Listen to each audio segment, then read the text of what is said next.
Session on human-AI collaboration, integrating artificial intelligence across education systems.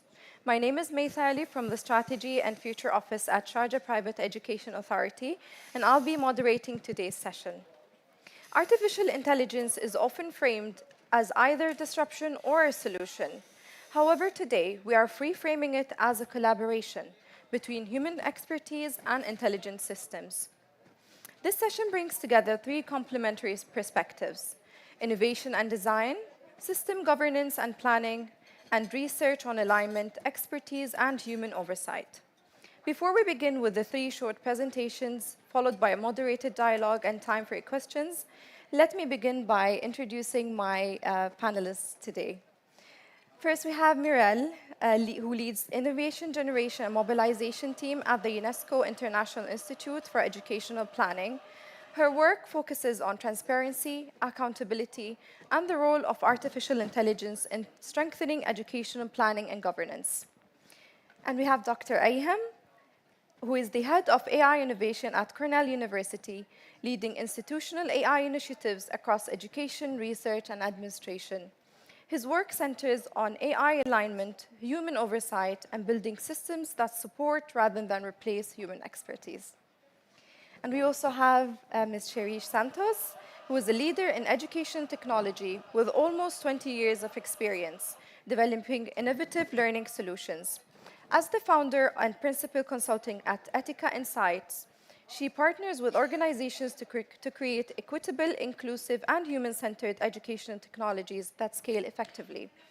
Sherry's expertise spans student-centered design, OER, and PBL curriculum development, design-based implementation research, and strategic planning for technology implementation, skills owned during her tenure as the Director of Curriculum and Technology Development at the George Lucas Educational Foundation.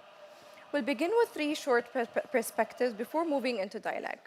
Mirelle, please, the floor is yours. Go ahead. Thank you. Thank you. So we have a bit of competition from the coffee machine, as you can hear, but we'll try our best. So, well, as you've heard this morning, myself, I'm working at the UNESCO International Institute for Educational Planning. I don't know if some of you were in the session where I was this morning, and so I'm going to start with one of the slides that I already shared with you this morning. So as you have understood, as part of our institutions, we have a very specific approach to AI because we are trying to see how much AI can be integrated as part of planning, management processes, and even more than that, help support decision-making within education systems.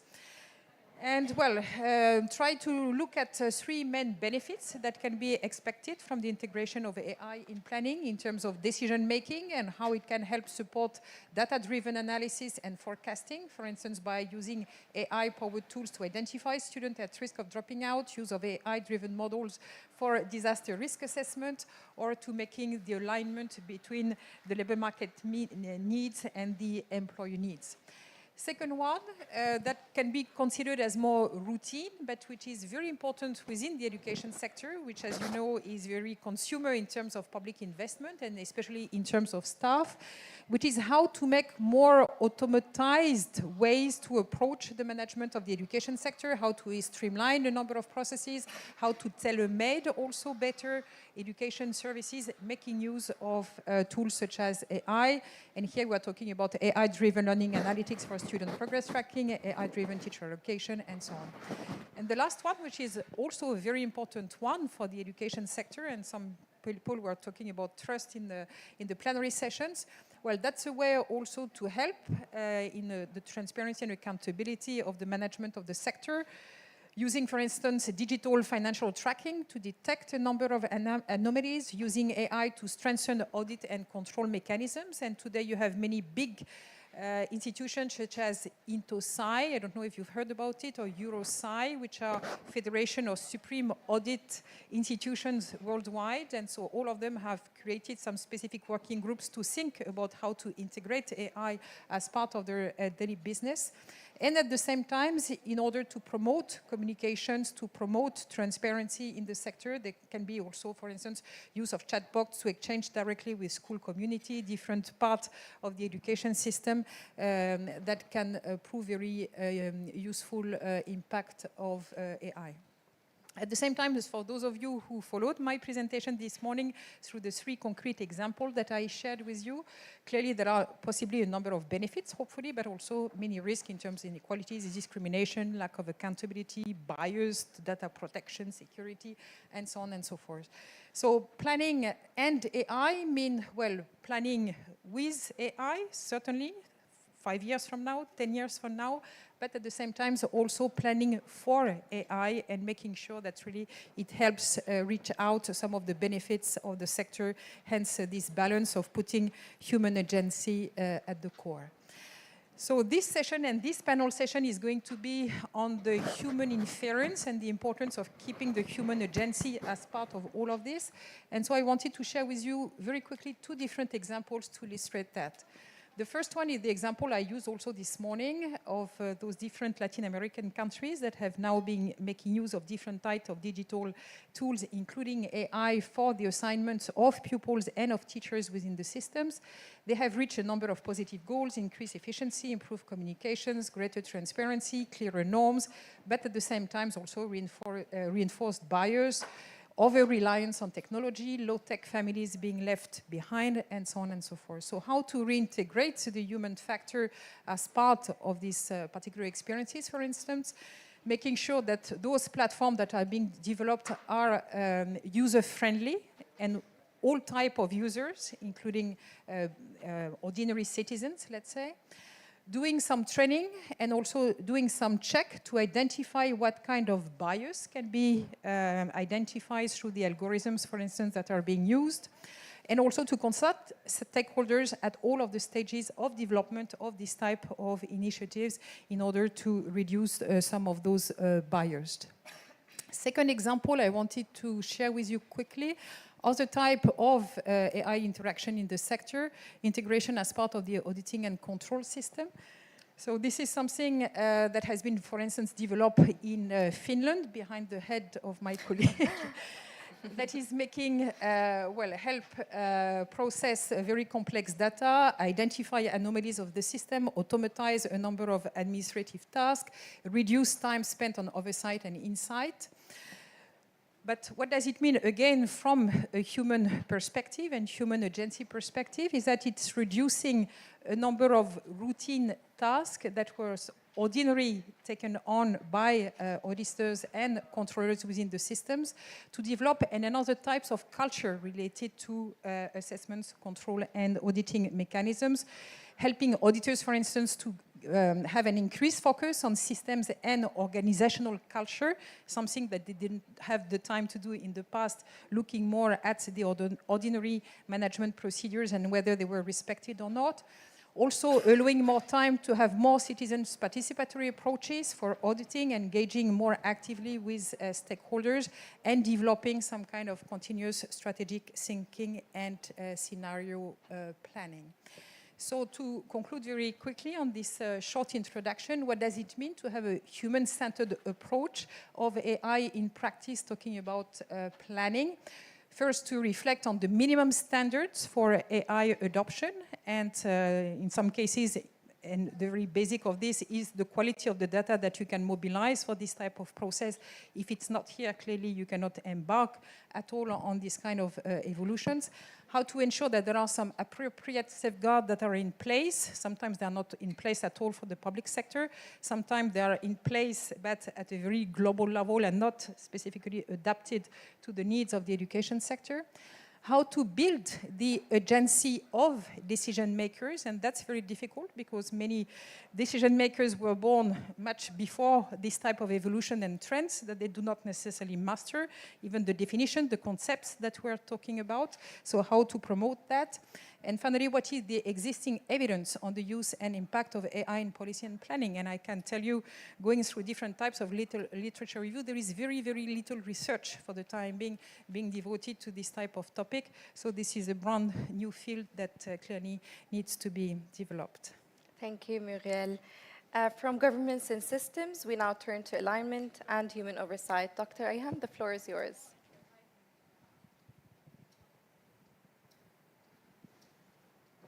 Hi, everyone. Just want to make sure everybody can hear me in the back. OK, cool. I don't need to shout. I don't need to bring my classroom voice into this room. My name is Ayham Boucher. I'm the head of AI innovations at Cornell University in New York, but this is the nicer side of New York. I am cheating a little bit here because actually it's right now covered with 1 meter of snow. It's still beautiful, but not as nice as it is in the fall, so plan accordingly. We're talking about human and AI systems. And basically, I want to focus on what does it mean to design a system, an AI system, and human. And there are 3 different levels to designing a system. There is a human in the loop, and this means that AI will do some work, but this work is not going to be done until the human approves it. In an educational context, think about it. We have, for example, one application called EdSTEM, where the student could ask a question, and AI will draft a response, but it will not be posted to the student until the faculty or the TA, the teacher assistant, reviews it and hit yes.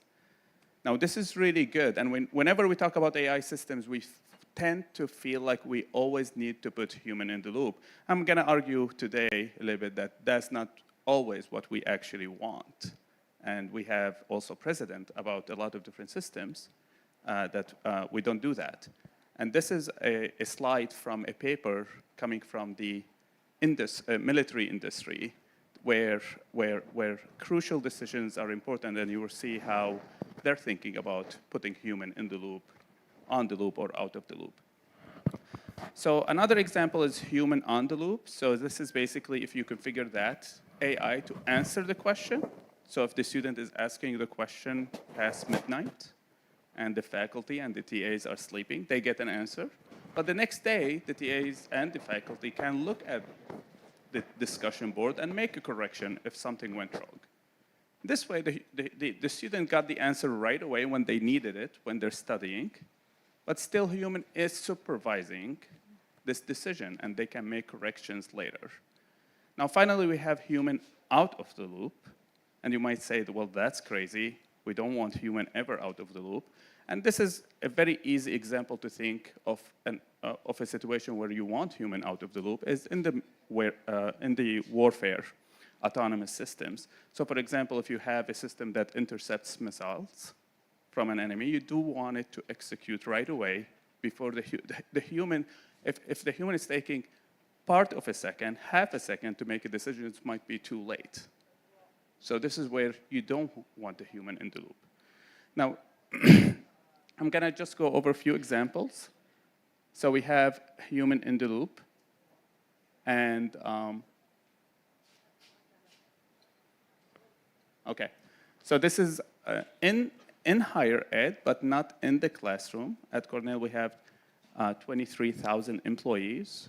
We have HR, we have finance, we actually have a hotel business, we have dining rooms, so we're in the restaurant business. So there's all type of applications. This is, for example, automating receipts approval. And we don't want people doing work that is not advancing education. This is very supportive, important work, but we'd rather do other work that is tightly coupled with education. So this AI will process everything, and there is a human reviewer to just approve what AI did. Interesting, AI actually performs in this application 100%, close to 100% accuracy, but we had to put a human in the loop for compliance reasons, because we do certify that all transactions are human reviewed. Another example of human on the loop, a bad example of a human on the loop.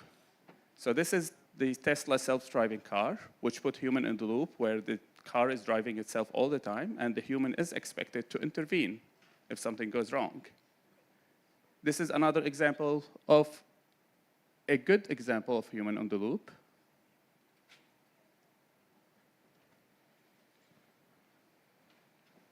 It's the co-pilot in airplanes, right? So here the pilot is monitoring the instrumentations to make sure everything is performing pretty well. And finally,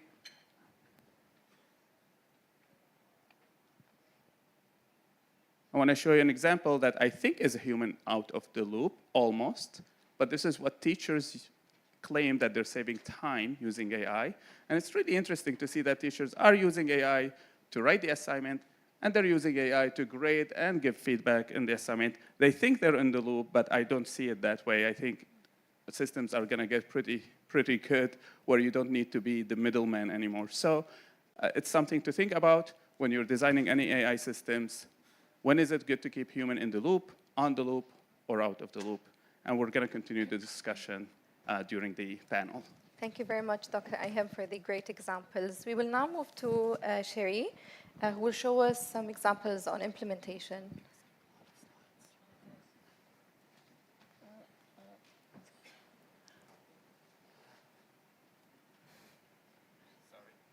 It's okay.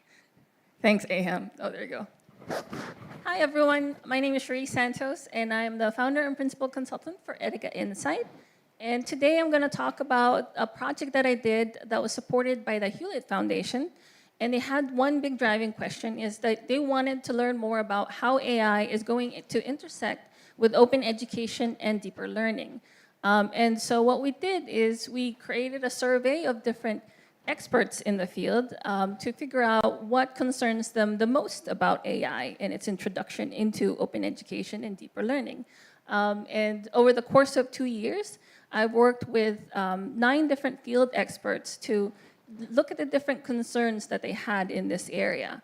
And since this ties perfectly well with the panel today, I'm going to talk about the 2 field perspectives that are part of this study. And the first one is going to be, well, one more. There we go. It's going to be about the approaches to designing AI by Dr. Sarah Johnson, and she is the executive director of the Teaching Lab. The Teaching Lab is a nonprofit organization based in Washington, D.C., and they are essentially their mission is to create enhanced AI tools to support teacher learning as well as student outcomes. And so they start their work with a usability and effectiveness framework. So not only does a tool need to be effective, meaning improving student learning outright, but it also needs to be usable. Teachers need to use them. Otherwise, you get the 5% problem, which is inherently only 5% of teachers implement it because it's new to them and it doesn't map to the existing workflow that they already have. So any tool that they create in their R&D design must have those measurements off the bat. And through this work, they came across 3 key lessons. The first one, most important one, is that they need to design with the educators in mind. So from the onset, they build with the teachers and not for them. They don't come up with a product design already. They start from the very beginning in the classrooms to say what existing problems they currently have, and how can we solve for them and create this tool that would support you with the existing tools you currently have. They also build on open educational resources, so they strengthen existing OER implementation. So right now, and in the following slides I'll show you, they're actually building on top of illustrative math courses, essentially, because a lot of OER needs a lot of adaptation to actually be implementable, really, and in a system-wide setting.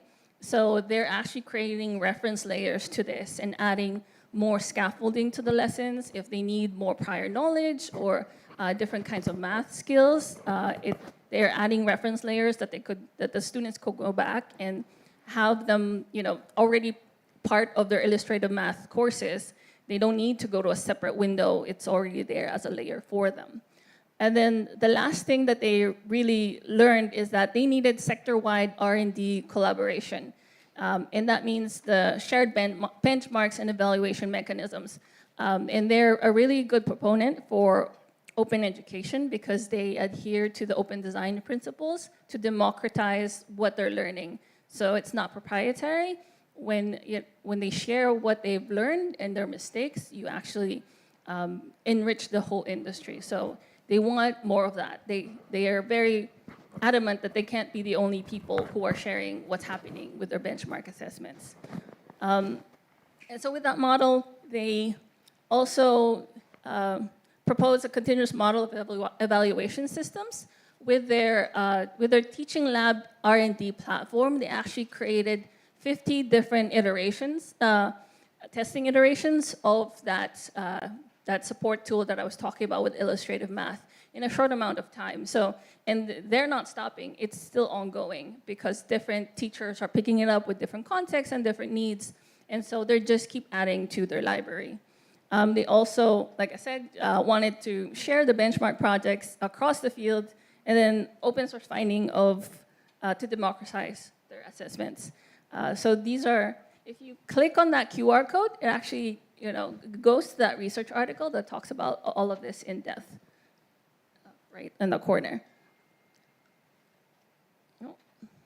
So essentially, what I just said, Teaching Lab is a nonprofit organization with a mission to fundamentally shift the paradigm of teacher professional learning for educational equity.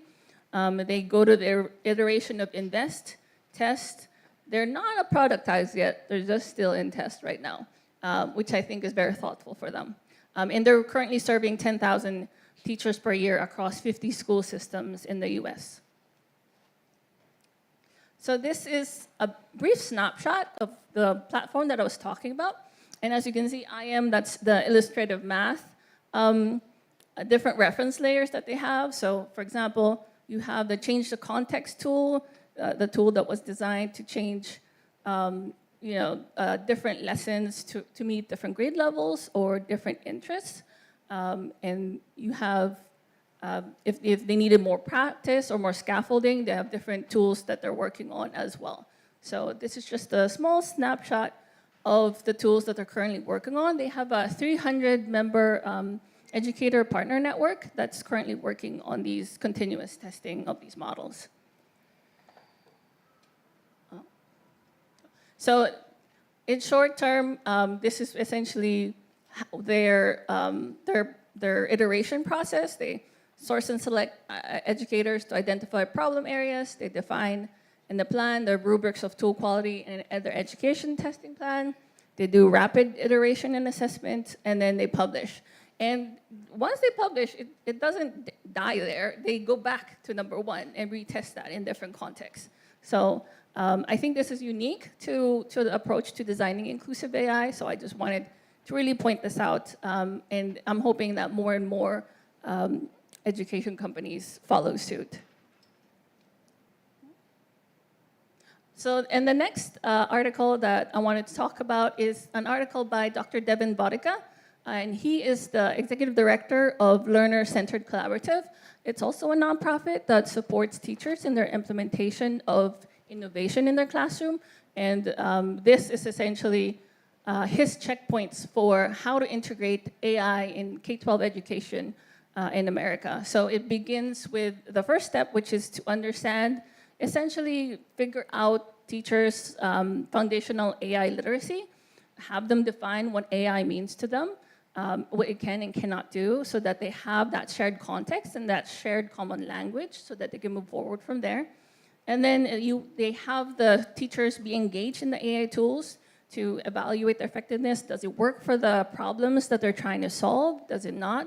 And if it doesn't, we go through the third one, which is to customize. And I'll give you an example after the slide of how they do that. And essentially, they add reference layers to AI tools to ensure that the outputs align with the goals and values that are relevant to their educational setting. And again, educators are at the center of that work. It's not, here you have a problem, here's how you solve it. It's essentially, give me some context for your problem and let's solve it together. So the responsibility is shared. And then the last one is to build, and which is essentially create AI tools from scratch that fully align with learning communities' educational philosophy and goals. So this is a checkpoint. There's a beginning and the end point, and then the iteration of it. And in order for them to fully actualize what they're trying to do, you need to hit all 4 checkpoints to implement AI effectively in the classrooms that they're serving. And again, the research article is that QR code at the very top over there if you want to learn more about this work. So essentially, this is a snapshot of the AI tool that they're creating. So in the customized step, they actually worked with the Encinitas USD framework and put into the Play Lab tool to support their units and to align with their school district's mission of their portrait of a learner. So you have essentially the background context of what they're trying to do, and then the different reference layers and standards that they're trying to anchor on it.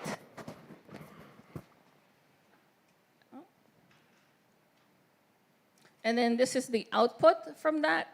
That was the editing version of it. And this is essentially the output from the AI tool to basically say, consider some of these adaptations with what you're trying to build, because then you can meet the objectives that you had in your portrait of a learner. Oh, yeah, there you go. Thank you. Thank you. Thank you very much, Ari, for showing us an actual AI tool in practice. So before we take questions from our audience, I would really like to ask you this question, Muriel. In your last slide, you highlighted 4 key questions for promoting human-centered AI in practice. Could you please elaborate on that? And what does that mean for decision makers? So I'm not going to get back to the slides because I think there are many slides in between. But if you remember, there were 4 main questions, I think, in this slide. The first one was on the minimum standards for AI adoption that a system should consider. And among those minimum standards, I think there are a number of criteria that we can put, such as system readiness, cost effectiveness, technical capacities, and at the very center, again, of all of this, the issue of data quality. And those are really the critical requirements to be taken into considerations before embarking on any AI adoption, with the idea that the integration of AI as part of those planning process I was mentioning obviously is not an obligation. And you remember the kind of balance I showed. Well, it should be clear that the benefits outweigh the risk before embarking on this type of solution. Then if you remember, maybe the second question was how to ensure appropriate safeguards are in place. And so from our perspective at UNESCO, it means that we need to look at the data protection laws that are in place, the ethical standards regarding the explainability, contestability, and again, the data quality that is provided. And this work of contestability is important. People should be still, people meaning people within the education system, meaning the citizen should be in a position to contest a number of implications of using AI in the management of the sector. The third question was on how to build the agency of decision makers. And so, as I mentioned very quickly this morning, this is something that we are trying to do again by developing a MOOC on AI in education for decision makers, because we believe that they need to be trained, they need to understand. And so, for instance, we are trying to let them understand what is the AI ecosystem within the education sector, taking into account, well, the regulators, the public providers, but also all of the big private companies that are behind, and they are the ones solving a number of solutions, making use of AI, but that decision makers do not necessarily master very well, so that they better understand the role as actors within the systems and be empowered to make decisions in the public interest. And then the fourth question, maybe you remember, was on the existing evidence on the use of AI and its impact on the system. And so, as I was mentioning, there is still relatively little evidence. And sometimes the evidence that exists is coming from the business sector, from the private sector, that are at the same time the ones selling these kind of solutions and this type of apps and different ways to make use of AI. So the importance is, well, to generate more evidence on all of this, but also to make decision makers understand where this evidence is coming from, to be in better capacity to assess really the importance and needs for this type of solutions. Yeah.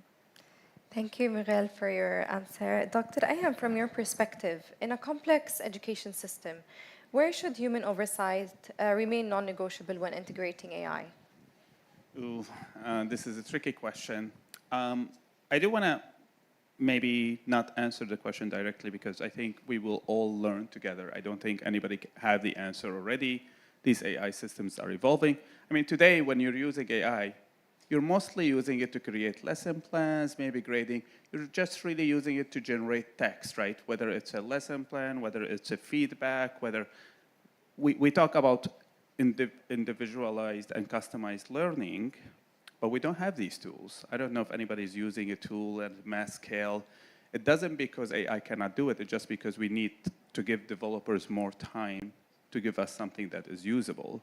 So I think it's really hard to jump into conclusions before we actually adopt the tools and see how they're doing and learn about what does that mean for education before we decide what are we okay to give AI the job and which things we don't want to give AI the job. But there are some easy examples. So, for example, if you are a student and if you know that AI is doing your grading, does that increase your chances of using AI to do the assignment or decrease the chances of you asking AI to do the whole assignment? Right? I think these are questions we need to ask ourselves. So the other thing is de-skilling. So for example, when we took the pilot out of the loop, for the most part, they still do the landing and the takeoff, but the plane flies itself for the most part. We know that the pilots are getting de-skilled because they're not practicing flying. So we actually send them to school every few months to get retrained and recertified and then come back to continue to fly. Do we have to do something similar with teachers if they are just monitoring these AI tools to educate? Now, of course, we're thinking too far ahead. And then finally, I think it's not always about automation, but also it's about what can we do with the AI tools that we cannot do today. Now, I'm going to give you just a very quick, short example. If you have a class of 13 students, you have a completely different experience than if you have a class of 300 students. You're the same instructor, but you can't have that one-on-one time with your 300 students.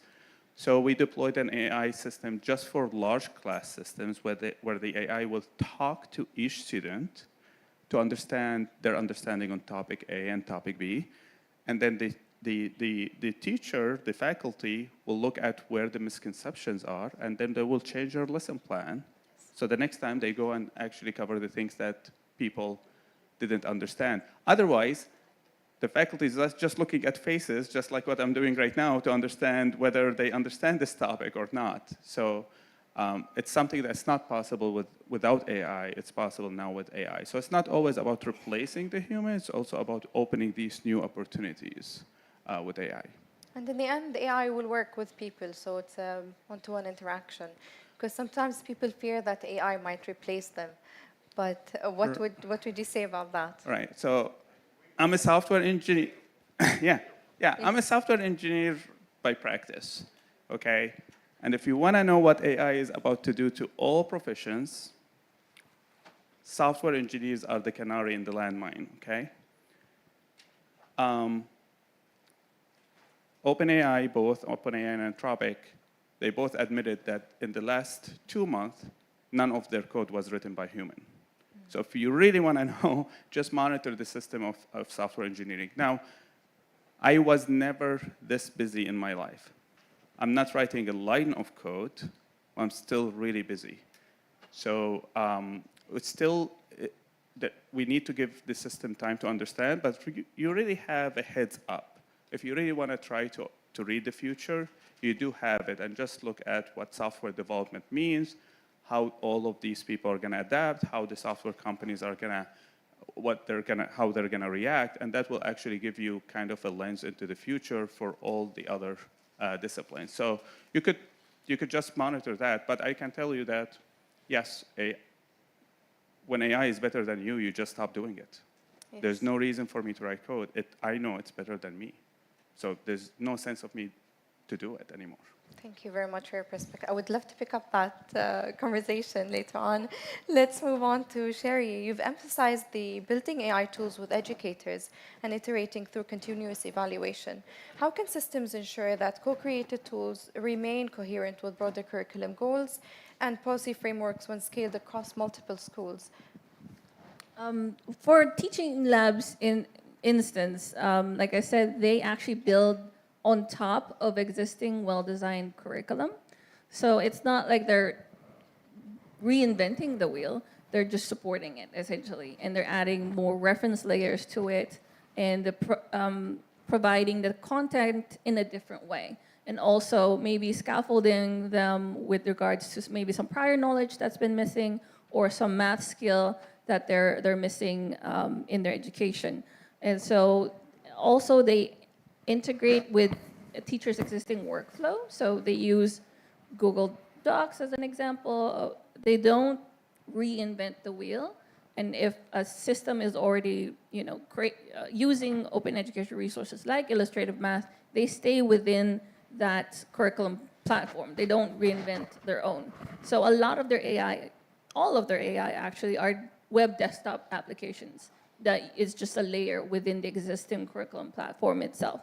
Again, their measure of usability and effectiveness, they have to go together. Because it's useful, but it's not something that you can see yourself going back to because you have to log into a separate account, then that's not going to work. So that's one of the things that they want to ensure all of their tools, every iteration meets those standards. They also, like I said, emphasize continuous testing across contexts, which is why they had 50 different iterations of different support tools that they have for illustrative math, so that they just keep building on that library. And they do acknowledge that it's not something that they want to gatekeep on themselves. That's why it's openly available to everybody, because they want people to take it up and add it as well, so that it's more of a shared experience and not someone policing saying like, this is the framework that we use and you have to use it. So they're hoping to democratize the assessment of those tools in that way. That's great. Thank you very much, Sherry. Let's take some questions from our audience before we close our session. Please. Yeah, so I wanted to ask. Thank you. All right. Actually, the question was for you. I wanted to ask about. I appreciate the presentation about human in the loop, on the loop, and out of the loop. But I wanted to ask about Cornell University. What are some examples of the use of AI inside the university itself, especially in the learning process and with the teachers? You should come to. Yes, sure. To three of you, my comment is that you all present very optimistic, positive perspective of development of implementation of human component into the development of AI. But a part of human nature is also to lie, to be lazy, and to cheat. So please refer also to the possible risks and negative aspects, how bad people can use AI, how aggressive governments can use AI, how lazy students can use AI.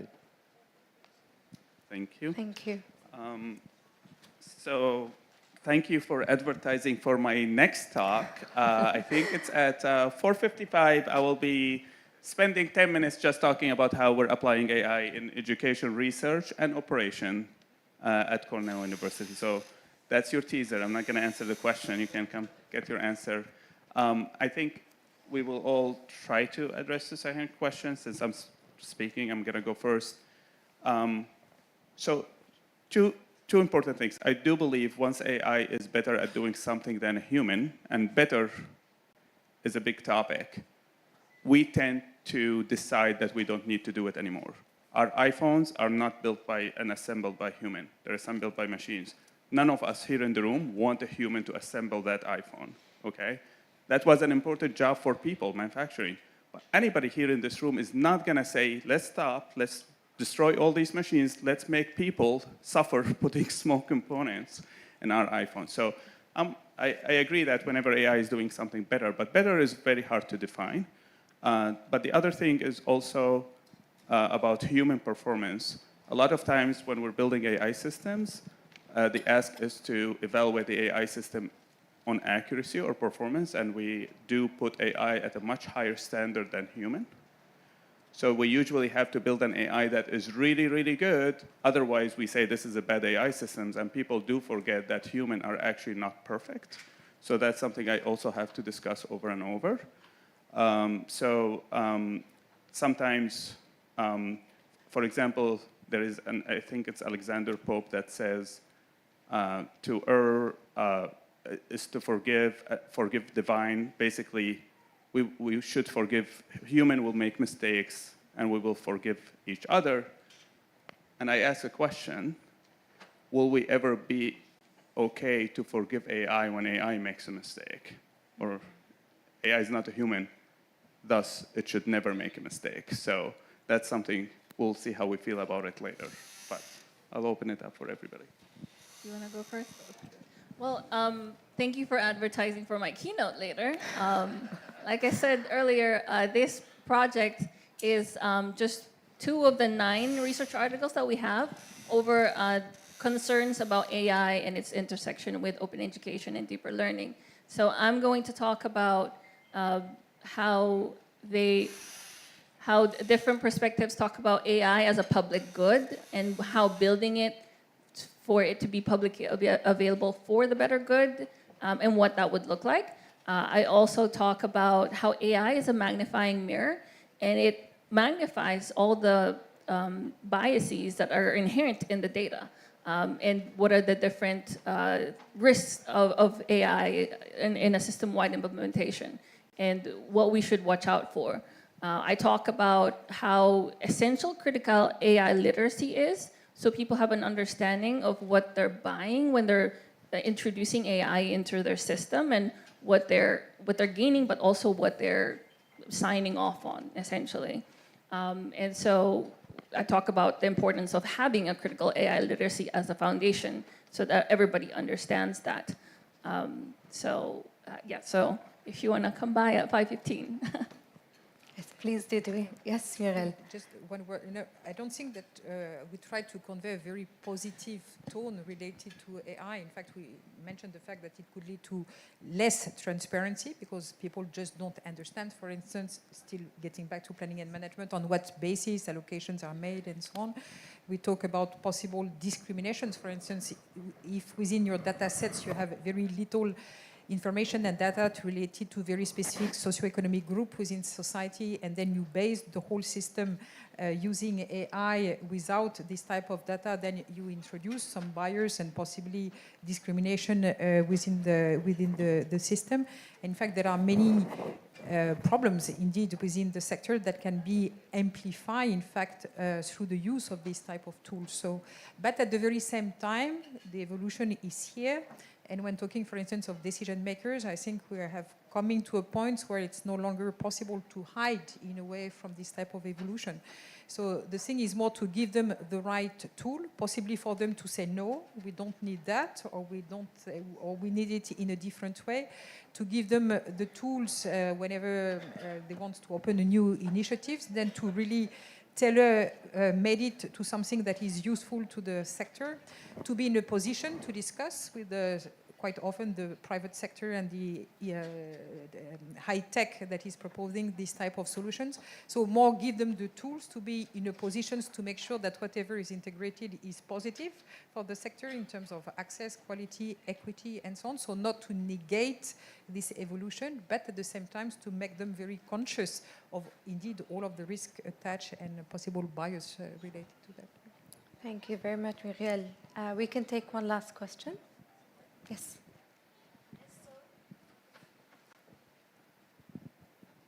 Sir has given one example that with the 300 of students where teacher cannot reach to individual, and if they have some misconceptions, then AI can solve those misconceptions. Can it not be possible it will also create more misconceptions for that particular students? Because sometimes we can also see that whatever answers they are getting, it not be what will be the correct answer. It will be nearby sometimes. So already this child has a misconception. So it can be a possible it will be create more misconceptions? Yeah, and we're touching on the topic of trust. And trust in AI has two dimensions. One is technical trust, whether AI can do this job well. And the second part of dimension of trust is emotional trust. Why would I ever work with a system that's replacing my job? Right? So I think a lot of fear and a lot of dislike of AI that creates an emotional distrust. And those are all good questions.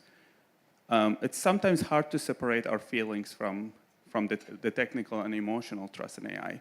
So to answer your question, I do believe that, so I do teach AI engineers how to build responsible system and accurate systems. So I design these systems all the time. And there are a lot of decisions that you can make to increase the accuracy of these systems. I do believe that we could build really good systems that are not going to create problems, but this is a part of the evaluation and the design process. So, but once you get that, so for example, in that project, I would say I do trust it at high accuracy that it's not going to create an issue of misunderstanding. It will just highlight based on Bloom taxonomy, where the students understand the topic. It's a one-on-one conversation, so it works. So evaluation is super, super important. What I can predict is these models are getting better, the systems are getting better. We are not going to go in the other direction in accuracy and performance. We're only going to go up. So I think we just need to deal with the other trust issue.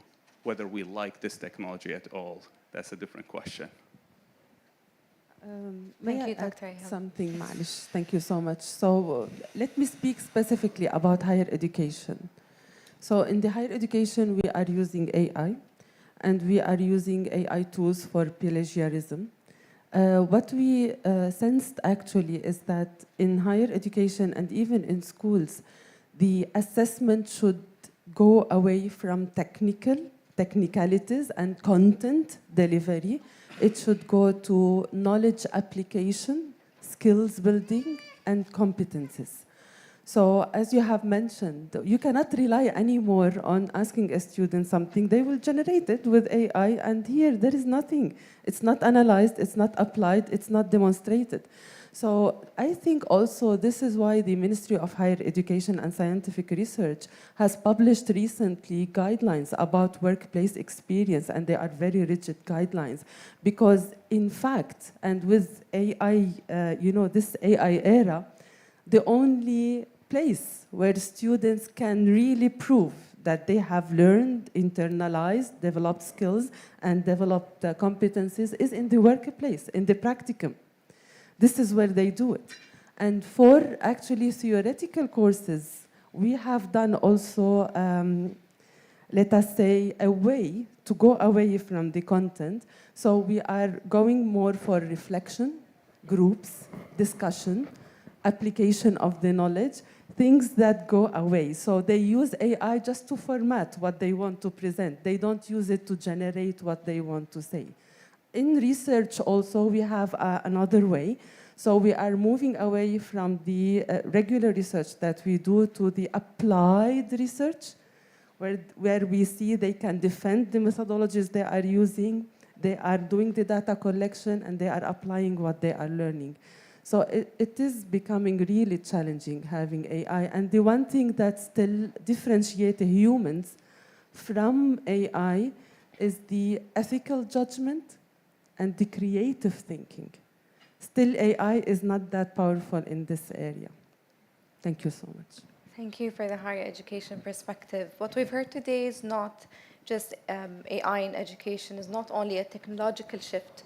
It requires thoughtful innovation, strong governance, alignment with human values, and a commitment to preserving professional judgment. The challenge before us is not whether to adopt AI, but how to integrate it in ways that will advance equity, transparency, and foresight. Thank you, our distinguished panelists today, and thank you all for engaging in this interesting conversation. Thank you. Thank you, Sherry. And of course, we can pick up the conversations later if you like. And somebody told me if I need good feedback.